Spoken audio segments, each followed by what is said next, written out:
Hello, ladies and gentlemen. Welcome to Lit Canon. I'm your host, ThunderAF, with always B+. B+. That's me. We're starting. Yeah, we're starting. We're starting. And today, there's a rumble in the jungle. Rumble in the jungle. Godzilla is up against his greatest foe, King Kong. So we're not looking back at Godzilla versus King Kong, which would be an interesting thing to look back at anyway. We're going back to Godzilla's other greatest foe in a crossover edition. And you know, we really should have done this one about Charles Barkley. Charles Barkley fought Godzilla once. I thought it was Muhammad Ali. Is what I was thinking. Nah, Muhammad Ali fought Superman. That's like, I thought he fought But someone. Charles Barkley fought Godzilla. And But that's not what we're doing. no, that's not what we're doing. We, like I said, we should have, but I have the issue. But it's in a frame in one of my storage boxes. It's not in the usual collection. Oh, it's one of your high-end ones then. It's not really high end. I just love the absurdity of it that I wanted to put it on my wall. I gotcha. But that's why we're not doing that. That's why today, Godzilla's third greatest foe, none other than the Avengers. The Avengers, the Marvel Avengers. Marvel got the rights to write a Godzilla story. So so we're looking at Godzilla, King of the Monsters, issues 23 and 24. The climax of Godzilla's journey through the Marvel world, essentially. It was something. It was really something that you gave me. That I was reading and like, what is fucking going on? I know.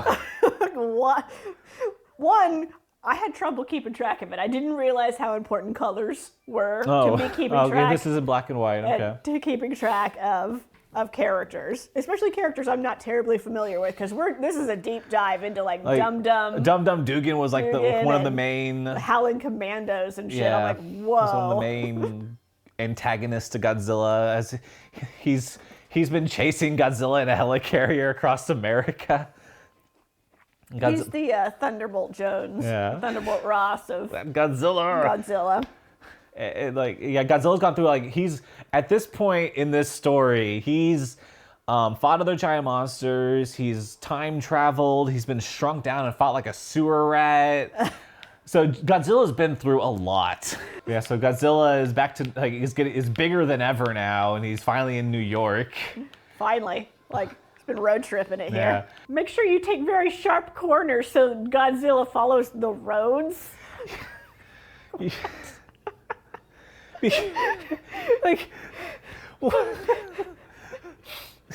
Stay in line with us.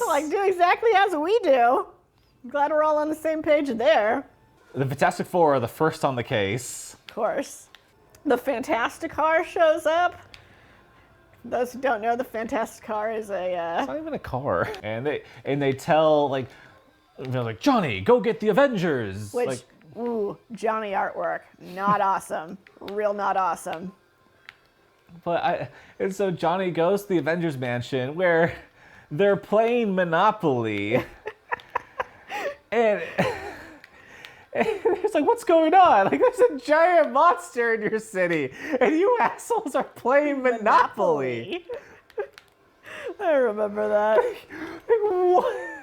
They could have been training. They could have been on another mission. Nope, they're just hanging out. Monopoly. The game is so good. They're distracted from a giant monster in the city that's been in your country for a week.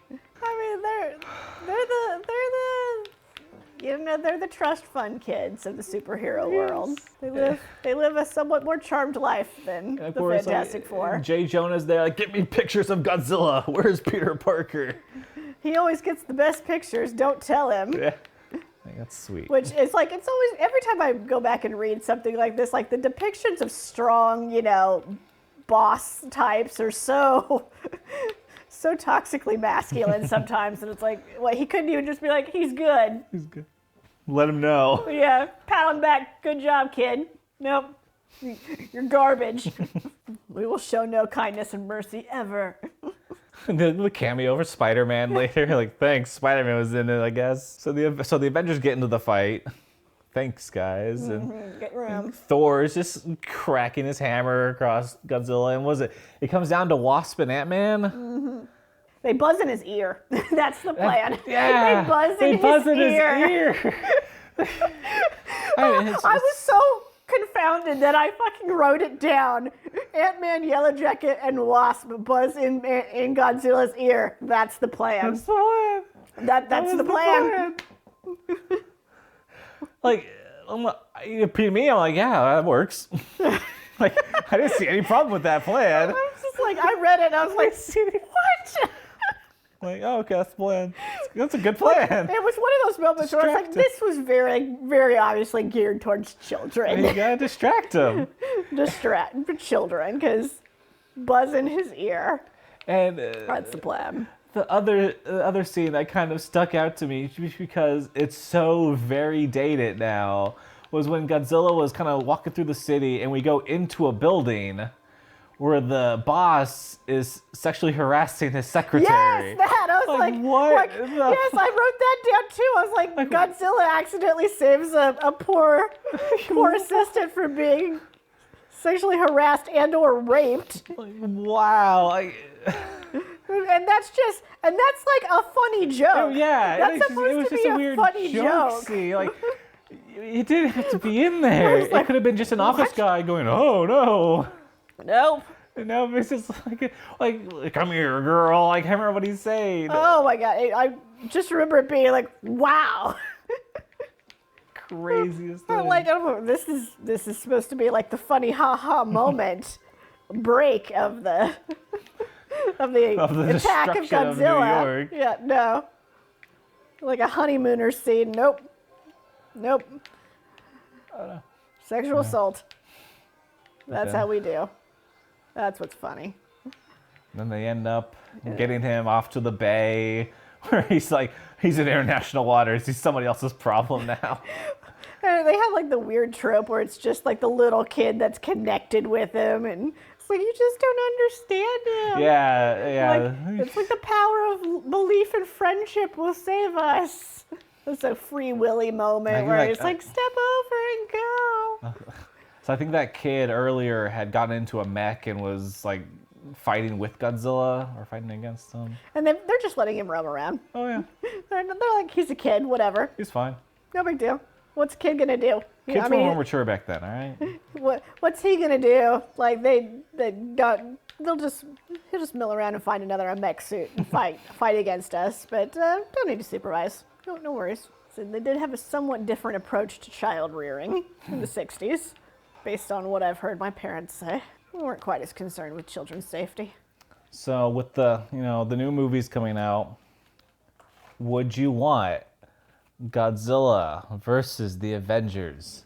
No. Live action 2-hour movie.